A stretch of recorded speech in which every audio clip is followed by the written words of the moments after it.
Pleasure to be here, and it's especially a pleasure to meet Professor Lakshmi Narayana, the registrar, Professor Narendra, the Dean of the Faculty of Social Sciences, and of course Professor Stevenson, the Head of Department of Journalism and Mass Communication, and our fellow speakers, Syed Nazakat and Yuvadita Kumar. It's a pleasure to meet you all. And of course, for all of you, it's very impressive for me on a rainy, dark Saturday morning. I didn't want to get out of bed this morning. You probably didn't either.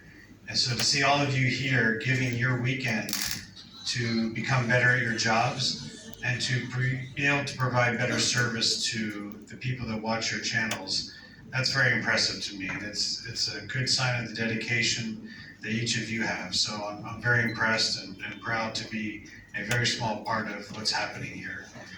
But yes, I am looking forward to seeing the baby in a few months. As you heard, I'm the father of 3 sons. And in America, the father can be in the room when the child is delivered. It's not always a pleasant experience. It's a very traumatic experience. But to see life happening is amazing. And now my sons are older, and I'm very proud of them. But to be there at the beginning was a little scary. And so maybe that's kind of like these training opportunities. The process can be scary because we're talking about disinformation. And in my opinion, disinformation is probably one of the greatest threats to democracy in the world. We've seen many examples throughout history, and unfortunately more and more recently, where misinformation can cause violence, because you can get people stirred up, you can get them concerned about something, and then they will feel the need to take action. As you heard, I've lived in many different countries.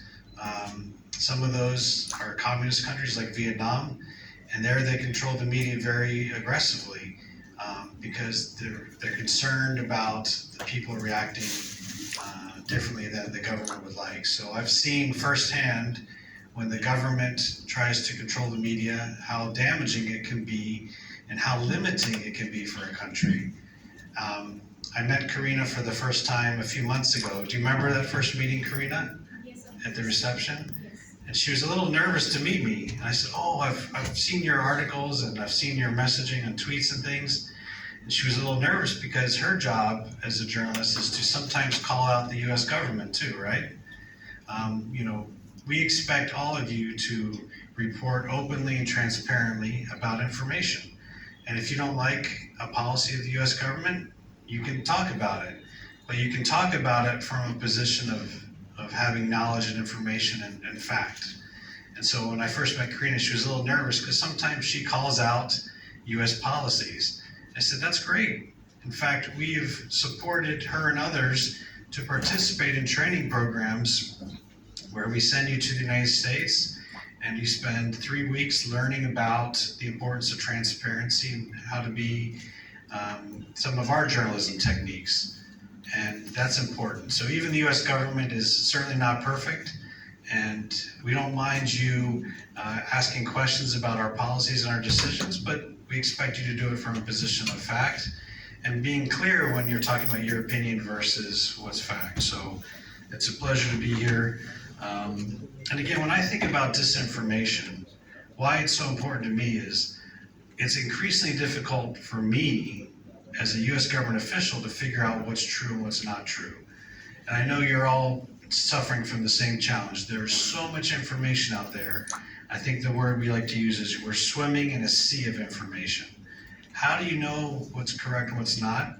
Well, given enough time, if I gave you 5 hours, you could probably figure out if something's true or not, right? Do we have 5 hours to give? When you're editors and you are trying to make decisions and you're trying to get news out on the TV and the internet, because as we saw yesterday with the horrible events in Japan with Prime Minister Abe, things are happening quickly. People want to know what's going on. Why was he attacked? Who was this person who attacked him?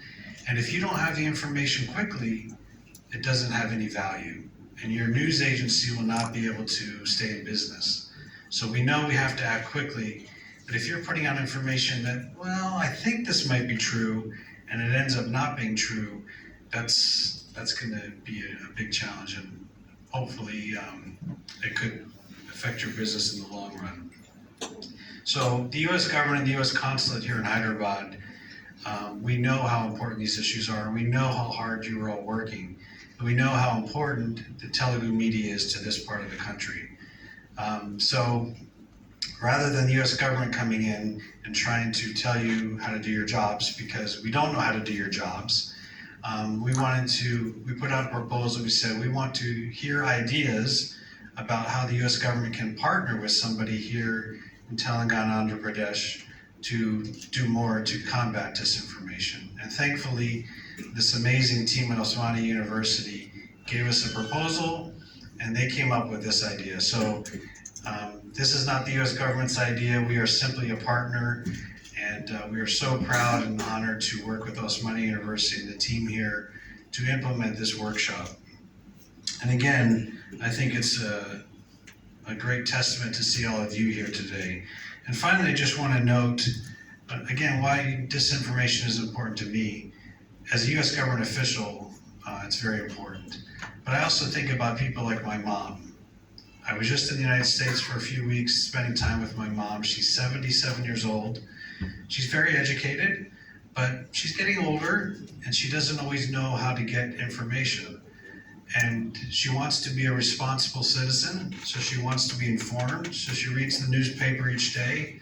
And we have elections in a few months in the United States, not for a president, but these are our midterm elections where we will vote on members of Congress, and this will likely have some impacts on the presidential elections in a little over 2 years.